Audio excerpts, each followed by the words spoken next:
What's up, Words Way? Ashley here, and I am here to deliver you guys some encouragement on this Blessed Thursday.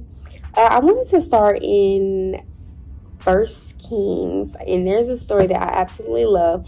It starts with God instructing Elijah to go into a village and to find a woman who is going to feed him. When he gets there, he meets the woman and tells him, I'm hungry, you're supposed to feed me. And when she does, she's like, well, I only have a little bit of oil and flour. I have no bread. So God says to Elijah, to tell her that she'll always have enough, but obey me right here. And so she did. The woman used her last of the oil and the flour to make a meal for Elijah, because that's what God told her to do. And once she did, every single day she went back. It says that the widow, Elijah, and the widow's son ate for many days after she used her last to pour into this man by following God. So that just kind of got me thinking, like, wow, what can I put my last into, or what am I holding on to that God has instructed me to pour into, or to give away, or to just trust him in. So I just really want to encourage you guys to trust God. Like, after this woman, this widow, had fed Elijah for the first time, knowing that that was her last, she could have gone out and said, okay, now I need to find a way to pay for food, or now I need to go scrap up some coins, or just go get resources. But no, she stayed where she was, and she trusted the source.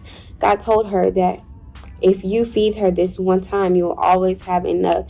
And instead of looking and seeing a physical stance in the now, that there was nothing, there was no flour left, there was no oil left, instead she trusted God, and there was always just enough.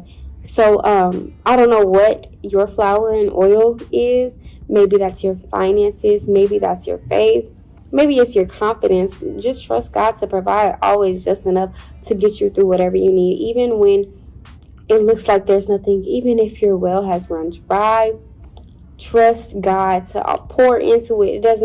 God works literally while we sleep, in our rest, while we're sinning. Honestly, God is always working for the betterment of us, and through his will. It's just so powerful to know that, the benefits of trusting God. We always say that before we can talk about blessings, we can talk about obedience. This widow could have taken care of her and her son first before feeding Elijah, but instead she trusted God, and God provided. So I just want to encourage you all to trust God today. Trust him with everything you have.